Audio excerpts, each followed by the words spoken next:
Everyone believed Evelyn Brooks had betrayed the DeMarco family. 3 days before one of the most powerful Mafia weddings in the country, Gabriel DeMarco's plus-size assistant vanished without a word, taking several confidential files with her. His fiancée called her a traitor. His advisors demanded blood. Even the evidence seemed impossible to ignore. But Gabriel couldn't silence the feeling that something was terribly wrong. Instead of sending armed men to hunt her down, he drove alone to the crumbling apartment where Evelyn lived. When no one answered, he forced the door open. Inside, he found the woman everyone had condemned, lying unconscious on a cold bathroom floor, clutching a blood-stained flash drive. With her final strength, she whispered 7 words that shattered everything he believed. "Don't marry Isabella. It's all a trap." 5 years. That was how long Evelyn Brooks had worked for Gabriel DeMarco, without taking a single unscheduled day off. She arrived before everyone else every morning and usually left long after midnight. She remembered every password, every shipment, every meeting, every debt, and every promise Gabriel had ever made. If someone wanted to know where a contract had been signed 3 years ago, or which shipping container had crossed the harbor on a rainy Tuesday night, they didn't ask Gabriel. They asked Evelyn. To outsiders, however, she barely existed. She was the plus-size assistant, quietly sitting outside the boss's office, dressed in plain cardigans and practical shoes, carrying folders instead of weapons. Most visitors forgot her face moments after walking past her desk. Gabriel never underestimated her. He simply assumed she would always be there. That assumption shattered on a grey Thursday morning. "Evelyn still hasn't checked in," Oliver Pierce said, placing a tablet on Gabriel's desk. Gabriel barely looked up from the wedding contracts spread before him. "Call her." "I already did." "No answer." Oliver slowly shook his head. "Her phone has been disconnected." Gabriel frowned. That wasn't like Evelyn, not even close. She had once answered work calls while sitting beside her mother in an emergency room. Missing work without notice simply wasn't part of who she was. When did anyone last see her? 3 nights ago. The room fell silent. 3 nights. Exactly the same night, several encrypted financial files disappeared from the private vault. The timing was impossible to ignore. Within an hour, rumors flooded the DeMarco estate. Someone had stolen confidential information. Someone inside the organization had betrayed the family. By lunchtime, everyone had already decided who that person was. Evelyn Brooks, even before any investigation began. When Isabella Kensington entered Gabriel's office wearing an elegant white suit, her expression carried more annoyance than concern. "I warned you," she said softly. Gabriel looked at her. "Warned me about what?" She was too quiet. He raised an eyebrow. "What does that mean?" "It means people like Evelyn spend years watching everyone else. They wait for the perfect opportunity." Oliver shifted uncomfortably beside the window. Isabella continued.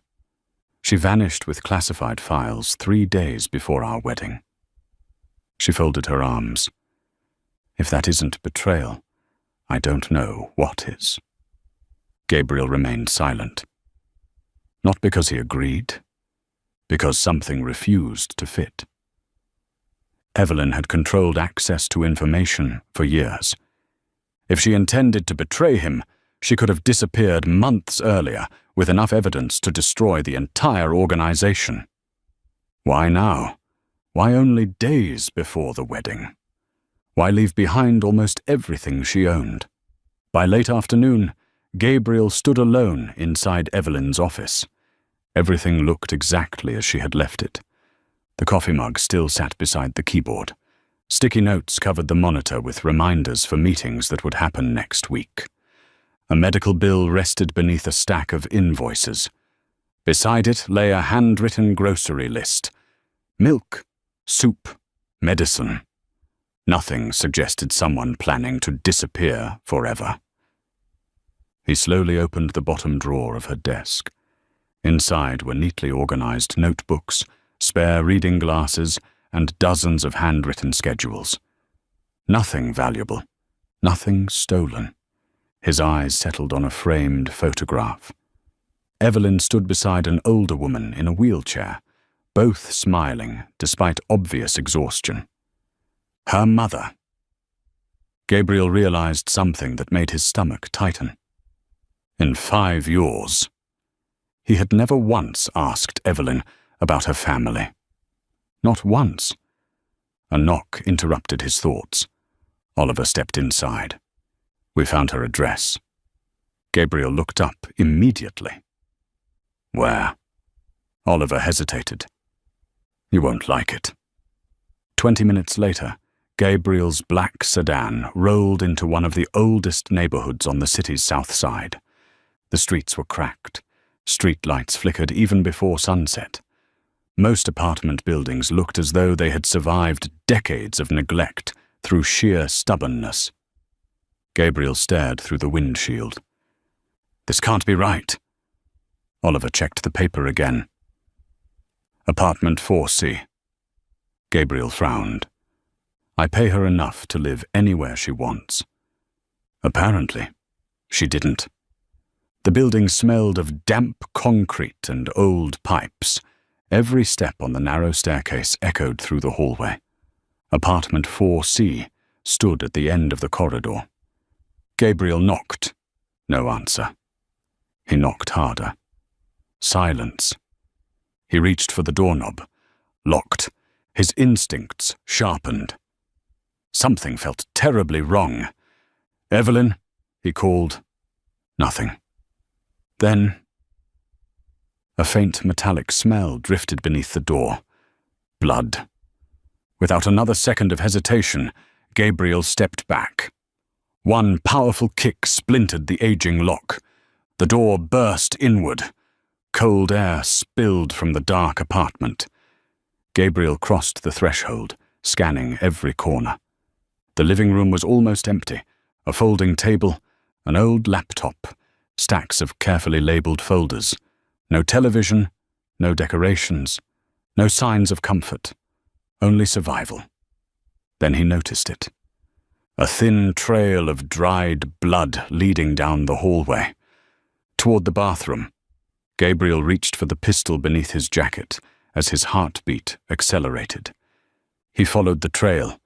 The bathroom door stood half open. Inside, someone lay motionless on the floor. Gabriel pushed the bathroom door open with one hand, his pistol leading the way. Then he froze. Evelyn Brooks lay crumpled against the bathtub, her oversized sweater soaked with dried blood. One trembling hand rested over a deep knife wound in her side. The other clutched a small black flash drive, so tightly her fingers had turned white. She looked nothing like the composed woman who had managed his empire every day for 5 years. She looked exhausted, starved, alone. The room was freezing. The heater had long since stopped working, and the only sound came from a dripping faucet. Gabriel knelt beside her. Evelyn. No response. He carefully pressed 2 fingers against her neck. A pulse. Weak. But still there. He released a breath he hadn't realized he was holding. Evelyn, it's Gabriel. Her eyelids fluttered slightly. She struggled to focus before recognizing his face. For a brief second, relief softened the fear in her eyes. You came yourself, she whispered. I should have come sooner. She tried to smile, but pain stole the expression before it formed. They're watching. Gabriel immediately scanned the apartment again. No movement. No broken windows. No sign that anyone remained inside. Only silence. He slipped the flash drive from her trembling hand. "I've got it." No. Her fingers weakly reached toward him. "Hide it."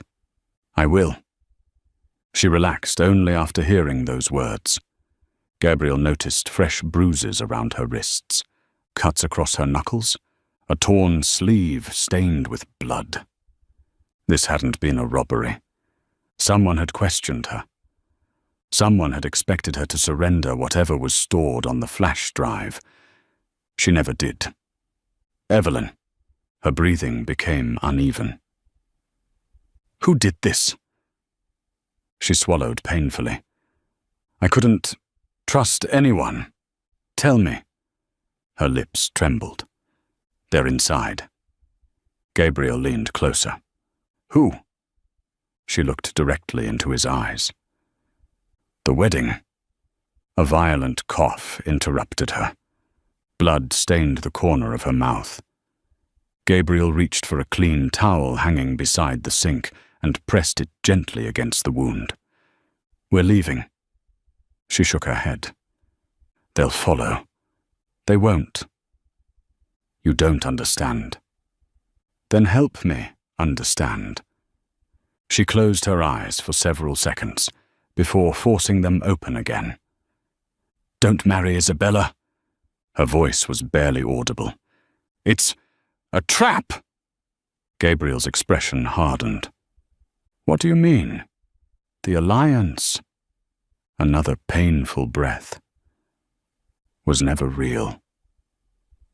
He remained perfectly still. Outside, rain began striking the apartment window. "The Kensington family," Evelyn whispered, "doesn't want your empire."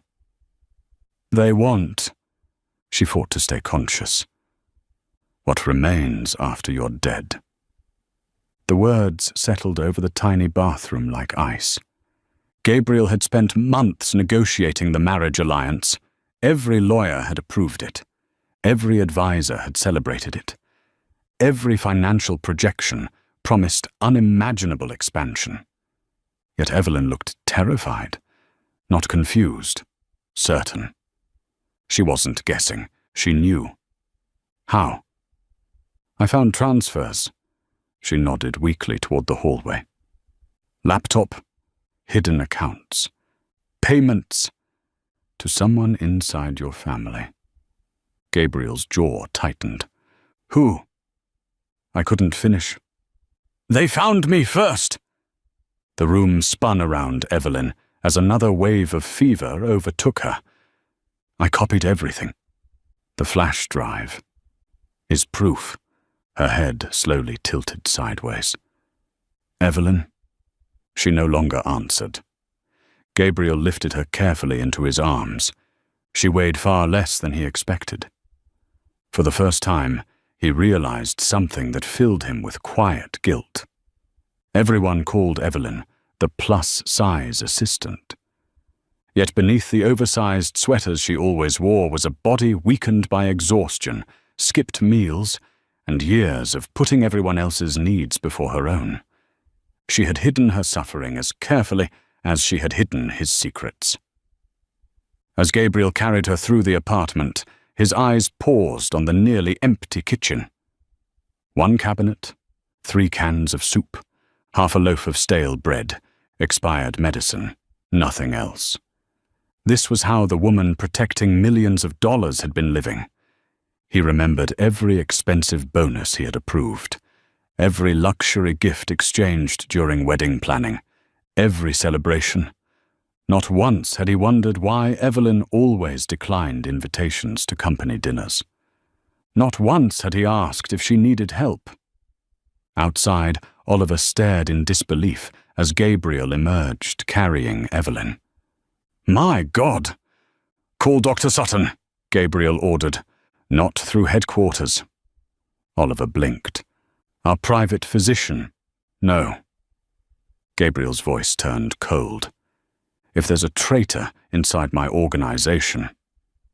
Then I trust no one connected to it. Oliver nodded immediately. Gabriel opened the rear door of the sedan and laid Evelyn across the seat as gently as if she were made of glass. Just before losing consciousness again, she caught his sleeve. There are copies. Where? My mother's nursing home. Locker 17. And Gabriel. Yes? If anything happens to me. He interrupted her quietly. It won't. For the first time since he'd known her, Evelyn allowed herself to believe him. Her hand slipped from his sleeve. The car pulled away from the apartment. Behind them, neither man noticed the dark SUV parked across the street. Inside, someone lifted a phone. They found her. A calm voice answered, then moved to phase 2.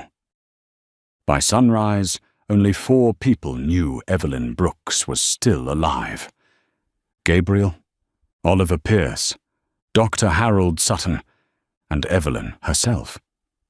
Everyone else, including Isabella Kensington, believed the missing assistant was still on the run. Gabriel intended to keep it that way. Dr. Sutton finished changing Evelyn's bandages before stepping into the hallway. The knife missed her liver by less than an inch, he said quietly. Another hour in that apartment, and I couldn't have saved her. Gabriel glanced through the bedroom door. Evelyn was asleep, her breathing finally steady. Can she talk? For short periods? What about working? Harold gave him a sharp look. Absolutely not. Gabriel nodded. She'll still try. So stop her. For the first time in years, someone gave Gabriel an order instead of asking for one. Surprisingly, he agreed. Late that afternoon, Evelyn insisted on sitting at a desk despite Harold's protests. She looked pale, her movements slow, but her eyes remained as focused as ever. Gabriel placed the flash drive beside her laptop. Can you open it? I encrypted it. Can anyone else? She managed a faint smile. Not if they value their computer. Within seconds, lines of code filled the screen. Folders appeared one after another. Shipping manifests, financial transfers, private communications. Then another folder opened. Its title made Gabriel's expression change. Wedding budget. That's not a budget, Evelyn whispered. It never was. She clicked. Instead of invoices, dozens of hidden transactions appeared. Money had been flowing from Kensington-controlled shell companies into secret offshore accounts for nearly 8 months. Every payment ended with the same authorization code. VD-17. Gabriel stared at the screen. I've never used that code. You didn't. Evelyn enlarged another document. It belongs to someone inside your organization. Oliver leaned closer. Can we identify who? Evelyn nodded. If we find where the authorization originated. She opened another file. A digital map appeared. Colored dots marked dozens of secure terminals across the DeMarco organization. One flashed red. Gabriel recognized it immediately. My uncle's office. Silence filled the room. Vincent DeMarco, his father's younger brother, the man who had helped raise Gabriel after his parents died. The man trusted with every major financial decision.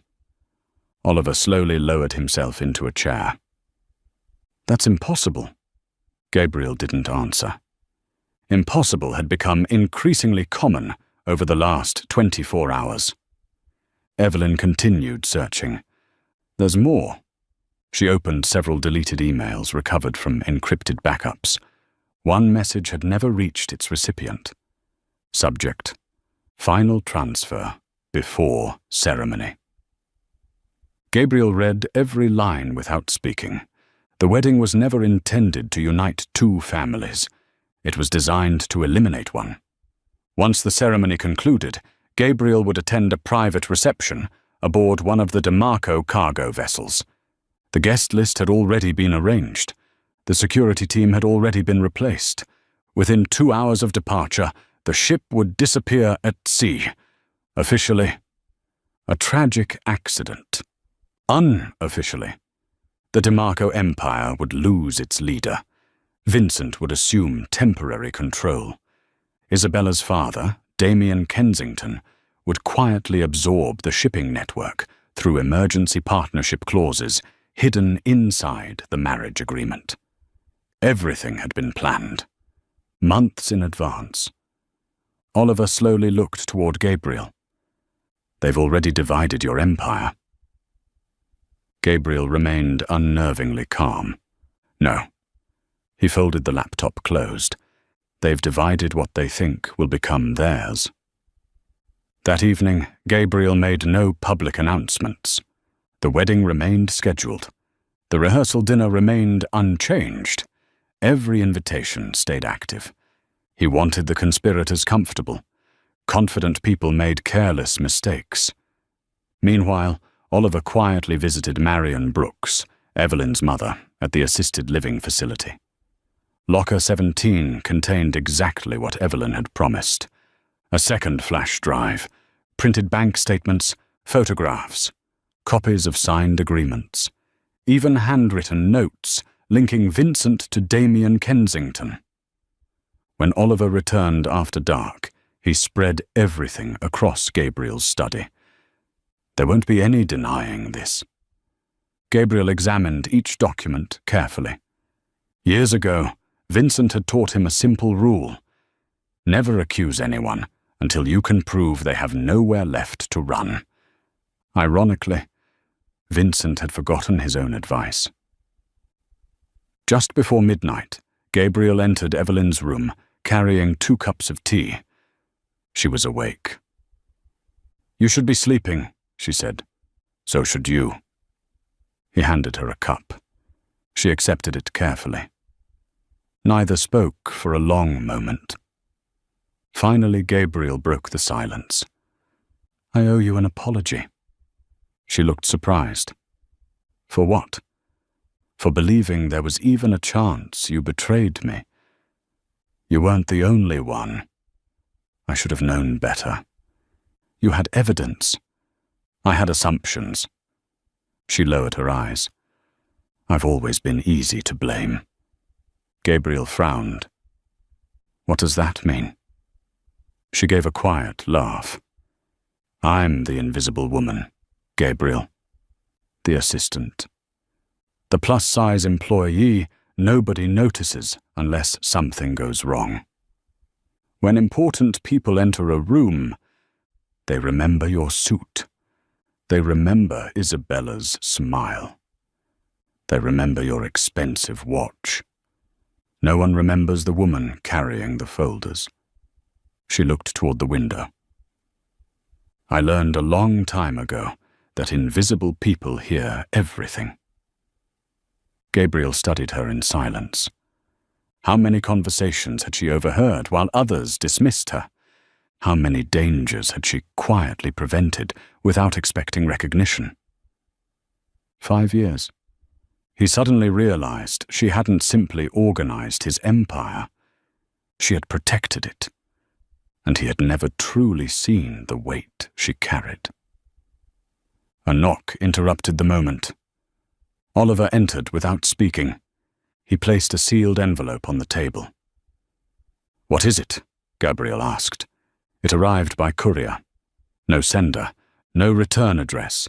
Inside was a single photograph. Gabriel standing outside Evelyn's apartment. Taken the previous day. Across the bottom, someone had typed 5 chilling words. "We know she's still alive." Wedding day arrived beneath a sky heavy with dark clouds. To every guest stepping through the towering doors of St. Augustine Cathedral, everything appeared exactly as planned. Luxury cars lined the streets. Private security officers watched every entrance. Politicians, Business executives, judges, and crime bosses filled the front rows in perfectly tailored suits. The marriage between Gabriel DeMarco and Isabella Kensington had become far more than a wedding. It was a public declaration that two powerful empires were becoming one. Only Gabriel knew it was about to become something entirely different.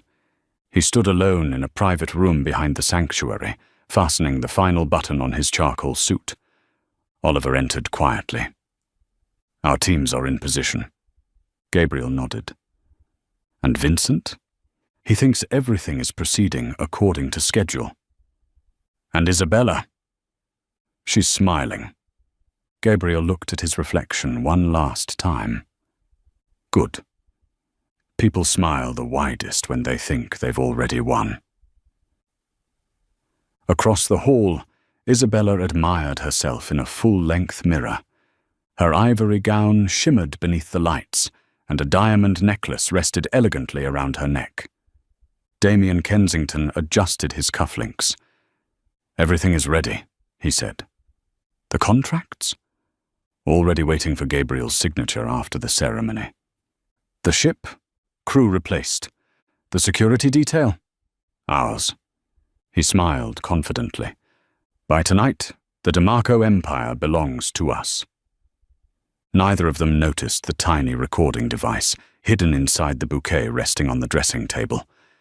Every word was being transmitted directly to Oliver. The cathedral bells began to ring. Guests stood. Music filled the sanctuary. Gabriel walked toward the altar with the calm confidence of a man preparing for his future.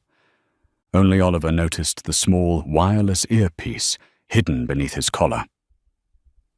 "Recording confirmed," Oliver whispered. "Everything is live." Gabriel gave the slightest nod. Moments later, Isabella appeared at the end of the aisle. She smiled warmly as cameras flashed around her. To everyone watching, she looked like the perfect bride. To Gabriel, she looked like the final piece of a carefully constructed lie. She reached the altar. The minister welcomed everyone. The ceremony began. Several minutes passed. Vows, prayers, smiles. Then came the question. "Gabriel DeMarco, do you take Isabella Kensington to be your lawful wife?" Silence. The minister waited. Guests exchanged puzzled glances. Gabriel slowly turned away from Isabella. He faced the hundreds of people gathered inside the cathedral. "No." The single word echoed through the building. Confusion spread instantly. Isabella stared at him. "What?" I said no. Her smile disappeared. "This isn't funny." "I agree." He reached into his jacket. Gasps filled the cathedral as everyone assumed he was drawing a weapon. Instead, he removed a flash drive. Oliver immediately connected it to the cathedral's massive presentation screens, originally prepared to display wedding photographs. The screens came alive. Bank transfers, encrypted emails, shipping contracts, hidden accounts. One document after another appeared before every guest. Whispers spread across the room. Then came the recorded conversation from Isabella's dressing room. Her own voice echoed through the cathedral. "By tonight, the DeMarco Empire belongs to us." Damien Kensington's face drained of color. Isabella lunged toward Oliver. "Turn it off!" He calmly stepped aside. "There are 12 backup copies." Gabriel looked directly at Vincent. "You'd like to explain the offshore transfers?" Vincent laughed nervously. "This proves nothing." "Doesn't it?" Gabriel nodded toward another screen. A digital signature appeared beside every payment. Authorization code VD-17. Vincent stopped smiling. Guests slowly turned toward him. Gabriel continued. "For 5 years, I believed loyalty was inherited. He took one slow step forward. I was wrong. It is earned. Vincent suddenly ran. He never reached the exit. Security officers surrounded him from every direction. These weren't the guards Vincent had bribed. They were Gabriel's oldest men. Men whose loyalty had never been for sale. Damien Kensington attempted to follow. Federal financial investigators entered through the main doors at that exact moment. Oliver had anonymously delivered every piece of evidence before sunrise. The lead investigator unfolded an arrest warrant. Damien Kensington, you are under arrest for conspiracy, financial fraud, attempted murder, racketeering, and bribery. Panic exploded throughout the cathedral. Guests rushed backward. Photographers captured every second. Television crews outside pushed through the entrance as word spread across the city. The wedding had become the biggest criminal scandal in decades. Isabella looked desperately toward Gabriel. You believe your assistant over me? Gabriel answered without raising his voice. No, I believe evidence. And I believe the woman who nearly died protecting me. For the first time, uncertainty crossed Isabella's face. Evelyn is dead. Gabriel's expression never changed. Is she? The cathedral doors slowly opened. Every conversation stopped. Evelyn Brooks walked inside. She moved carefully, one hand resting lightly on a cane, her injuries still obvious beneath a navy blue dress. She wasn't wearing expensive jewelry. She wasn't trying to impress anyone. Yet every eye followed her. The woman everyone had called a traitor was alive. Isabella stumbled backward. That's impossible. Evelyn continued walking until she stood beside Gabriel. She placed a thick folder on the minister's podium. Original financial records, she said calmly. Signed agreements. Payment confirmations. And surveillance photographs. She looked directly at Vincent. You forgot one thing. He swallowed hard. What? You assumed invisible people don't notice who walks past their desk. A courtroom silence settled over the cathedral. Gabriel looked at the gathered guests one final time. This wedding was supposed to unite two families. He reached for the marriage certificate lying on the altar. Without hesitation, he tore it cleanly in half. The sound of ripping paper echoed through the sanctuary. It ends here. Behind him, police officers placed handcuffs on Vincent. Federal agents escorted Damien and Isabella toward the waiting vehicles outside. Flashbulbs exploded like lightning. Within minutes, every news network in the country would carry the same headline. The DeMarco wedding had ended before the vows. But the real story was the assistant who exposed an empire of betrayal. Gabriel turned toward Evelyn. For the first time in 5 years, he wasn't looking at the woman behind the desk. He was looking at the woman who had saved his life. For several long seconds after the arrests, no one moved. The magnificent cathedral that had been prepared for the wedding of the decade now stood silent beneath the weight of an entirely different history. Reporters crowded the entrance. Camera flashes illuminated the shattered ceremony. Guests whispered in disbelief. Yet Gabriel noticed none of them. His attention remained fixed on Evelyn. She stood quietly beside the altar, leaning lightly on her cane. The bruises beneath her eyes had not completely faded, and every step still carried the stiffness of someone recovering from injuries that should have claimed her life. She looked exhausted, but she was standing. That alone felt like a miracle. Outside, the media shouted questions from every direction. Mr. DeMarco, did your assistant really uncover the conspiracy? Were you almost assassinated? Is the alliance officially over? Gabriel ignored every microphone. Instead, he walked toward Evelyn. The crowd instinctively parted. For 5 years, journalists had photographed Gabriel countless times. Not one of them had ever taken a picture of the woman walking beside him. Today, every camera followed her. Evelyn lowered her eyes, clearly uncomfortable with the attention.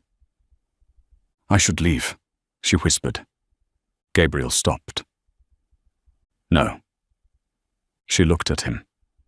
"This is your moment." He slowly shook his head. "No." It never was. Without another word, he turned toward the waiting reporters. "You've spent the last 3 days asking the wrong question." The crowd fell silent. "You asked whether my assistant betrayed me." He glanced toward Evelyn. "You should have been asking who protected me." Every camera immediately turned toward her. Gabriel continued. Evelyn Brooks spent 5 years quietly preventing mistakes most people never knew existed. She uncovered financial fraud. She exposed an attempted takeover. She risked her life to protect evidence. And while many people assumed the worst about her, she was fighting to save every person standing here.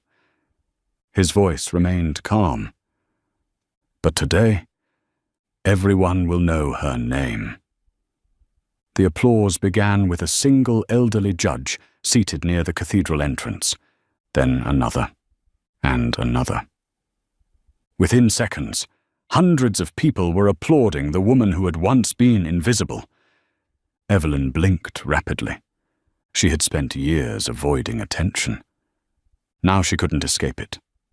Later that afternoon, the DeMarco Executive Board gathered inside headquarters. The atmosphere felt completely different. Vincent's office had already been sealed. New security protocols had been activated. Gabriel entered the conference room carrying only one folder. Every executive stood. He remained standing instead of taking his usual seat. "For years," he began, "our organization believed authority belonged to titles." He placed the folder on the table. "We were wrong." He looked toward the open doorway. "Evelyn."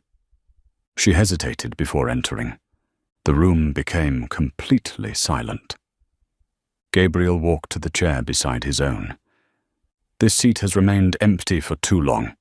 He gently pulled it back. "I'd like you to sit here." She stared at him. "I don't belong at this table." Several executives lowered their eyes. Gabriel answered immediately. "No one in this room has earned that chair more than you." Slowly, almost reluctantly, Evelyn sat down. Gabriel addressed the board. "Effective immediately, Evelyn Brooks is my chief strategic partner. Every major operational decision will require her approval." No one objected. Not because they feared Gabriel, because every person present now understood exactly how much the organization owed her. That evening, Gabriel visited Marion Brooks. Evelyn's mother looked healthier than he had expected, though age and illness had clearly taken their toll. She smiled warmly when Gabriel entered. "So, you finally met my stubborn daughter." He couldn't help smiling. "I did." Marion laughed softly. She inherited that from her father. Gabriel sat beside her. "I wanted you to hear this from me." He handed her several documents. Marion adjusted her glasses. Her hands trembled as she read. "What is this?" "The mortgage on your house has been paid. The medical debts have been cleared. Your treatment program has been fully funded."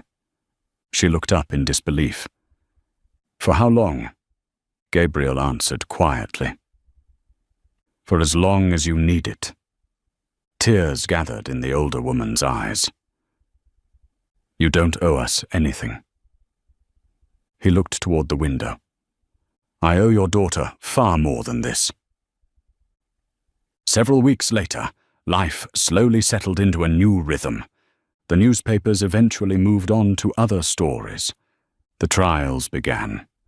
Damien Kensington, Isabella Kensington, and Vincent DeMarco each faced overwhelming evidence.